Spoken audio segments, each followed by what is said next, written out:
All right, this is Billy Goate from Doomed and Stone, and today we are visiting with the one and only Grutle from Enslaved. Thanks so much for taking some time out of a very psycho Las Vegas to visit with me. And you're going to be on the stage in just a matter of hours. 1.5 hours, yeah. Yep. What are you going to be playing tonight? It's going to be a fair share of new songs from our latest effort, E, as well as some old favorites, and also a couple of old songs from the Frost album that we haven't picked out for more than 20 years. Wow! So it's going to be a pretty special set. That's cool. What prompted you to want to revisit some of that really early material? Yeah, I mean, it's been, especially the two first albums, has been quite a lot of demand for. So the last couple of years we've been doing both the first album and now we're going to do the second album on a festival in Norway next Saturday, actually. Right on. So we're going to do a little rehearsal there tonight. Some of those old songs. Nice, very nice. What do you miss most from those early innocent days of the early 90s as a band? Innocent days in Norway, early 90s, yeah, but there were only church burnings and murders. Very innocent. Yeah, I guess that was not the right framing of that question. What do you miss most from those early days? You know, when you're young, when you're like in your late teenage years, beginning of your 20s, things are, you know, everything is more exciting, of course.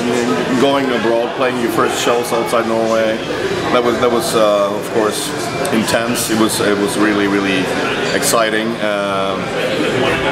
But now we've been touring for like more than 20 years, so traveling isn't that exciting anymore. It's still very exciting to perform live. Back then, there were no downs back then. It was just like everything was cool. We had no hangovers. You just could keep on partying, playing, traveling. So in that way, I miss being 20 years again. I do, 20 years old. Because I mean, you were kind of indestructible back then. Yeah. At the age of 45, you're not. Yep. No chance. So, I hear that. Yeah, I definitely hear that. Yeah, I also asked some of our readers if they had questions, and of course, a lot of the gearheads want to know about your pedal layout and all that kind of stuff. So maybe we can kind of get that out of the way early. So what kind of gear are you working with these days? I usually play, if the festivals can provide it, I'm playing, I'm endorsed by Orange Amps, so I'm doing 8200 amp head and 410 cabinet. And on the floor I've got, it's pretty easy setup. It's a tuner, it's a full tone, full drive, overdrive pedal, a MOSFET version, and a little bit of a small analog delay pedal and actually a tremolo pedal, and that's it. It's working for you, huh? It's working. All right. Speaking of, working for you, how are the new keyboardist and drummer working out? I mean, they're not new, I guess. It's been some time since you brought them on board, but what are they bringing to the band that you're excited about? A lot of musicality, obviously, and they came from outside the usual metal communities, so to speak. So they brought a lot of groove into the band, actually. Lots of skills, lots of things that are really useful for a band like us. Not a standard metal drummer, not a standard keyboard player either. So they brought a lot of both enthusiasm and musicality into the fold, and it's working just perfect. So they're very good additions, both of them. And it sounds like that could bring you into some very interesting musical directions. Do you think you're going to explore more I don't know, psychedelic type of realms as you delve deeper into fantasy, or? I mean, I'm searching here. I don't know. Yeah, we never have any goals in any directions. I mean, we just like to put it very simple. Try to make our own contemporary favorite music. Yeah. And it can tend to be. It can turn more psychedelic, and it can turn more straightforward. We don't know that yet. Yeah. We know that once we're starting to work on the songs, which direction we're taking. We never have any goals to construct anything. Yeah. It just we'll just let the songs and the writing, arranging process evolve on its own momentum. I think that's the only way to make good music. And does that momentum get initiated by one of you typically, or does it happen in a group setting?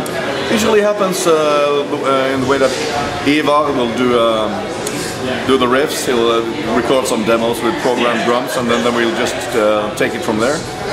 We'll make the bass parts, the leads, the vocal arrangements, the keyboards, individually and together, and make more demos, and basically getting ready for the actual studio recordings. Yeah. Your last couple albums especially have really placed a lot of emphasis on the importance of connecting with rituals and our collective mythos.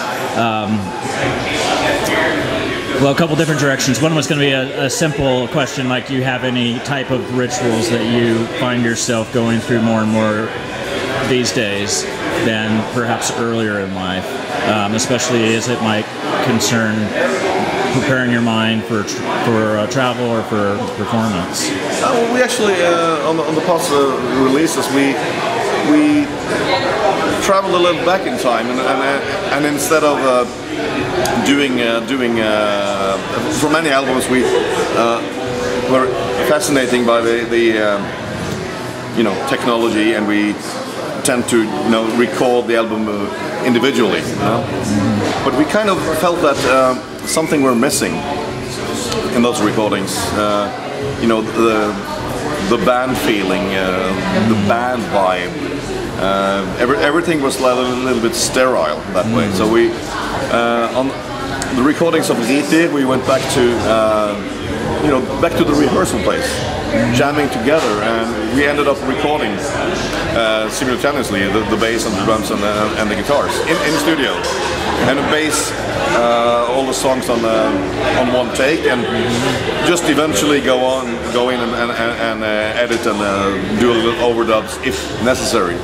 But basically, it's all the songs on the 3 last albums are based on the same take, so you can actually feel the band dynamics more than a usual contemporary metal production nowadays. Yeah, that was one of the things that everyone seemed to pick up on. It makes things a bit more organic. It breathes. That was the word that kept coming up in people's descriptions of it, was organic. Yeah. Because I mean, not everything is on grid, Right. So it's kind of, if you listen thoroughly, perhaps you can even find some mistakes here and there, but it doesn't matter. It sounds like a band. Right. It doesn't sound constructed and forced upon. It's actually a real band recording. That's really cool. I think that's nice. Yeah. Are you planning to incorporate? Well, I guess you don't. It sounds like you don't really necessarily plan. You might have like a timetable. We know we have to put out an album by a certain time, but there's not like a strict, regimented plan, or. There is, in a way. I mean, we have time frame, but let's say I have like 1 week to record my vocals, and some days we can. I mean, if we have the spirit, we can work 15 hours in one day. And some days it's like, we don't have any inspiration. It's like 2 hours and fuck it, let's do it tomorrow. So, but it works. I mean, personally, I like to work under pressure in the studio. So I mean, kind of being forced to be creative. Right. I think that works well for us. Yeah. And our drummer is also our sound engineer, and he's got his own studio, so it makes things a little bit more convenient. Yeah. Yeah. Obviously. Right on. Is it true that in the last album that you sampled from sort of sounds in the deep forest, or was that more of my perception of things? That was in Times. We made in Times? Yeah, Okay, in Times. Yeah. We made some recordings back at my cabin. So we recorded, wind, rain. Yeah. Stones, sticks, branches, footsteps. Yeah. Yeah. So do you think you'll be doing any more of that sort of interaction with nature? Yeah, we might. We always have a session. The last session of the recordings is usually back at my place or at my cabin, and then we just go with the flow and record what we. It seems to be a recurring theme, all the other things we talked about too. Yeah. Well, I know you're on a tight timetable, so maybe just to close, something a little bit more philosophical. What do you see as, what do you prognosticate as the future for mankind? Oh. Well, it's hard to say, but I mean, because everything seems to go in circles. Right. At least since the introduction of monotheism. And it will continue to go in circles, and we're basically gonna kill each other until we finally get rid of the monotheistic belief systems. Yeah. That's what's causing all the troubles. That's right. In the world. So until we haven't gotten rid of that, things will continue that way. Yeah. So unfortunately. Kind of that cycle of death, rebirth, or destruction, creation, etc. Yeah. Any good books that you're reading lately, or music, or anything that's kind of inspiring you, or getting you to think more deeply about these types of things? Well, actually, right now I'm reading a book called No God But God. It's a book about the creation of Islam.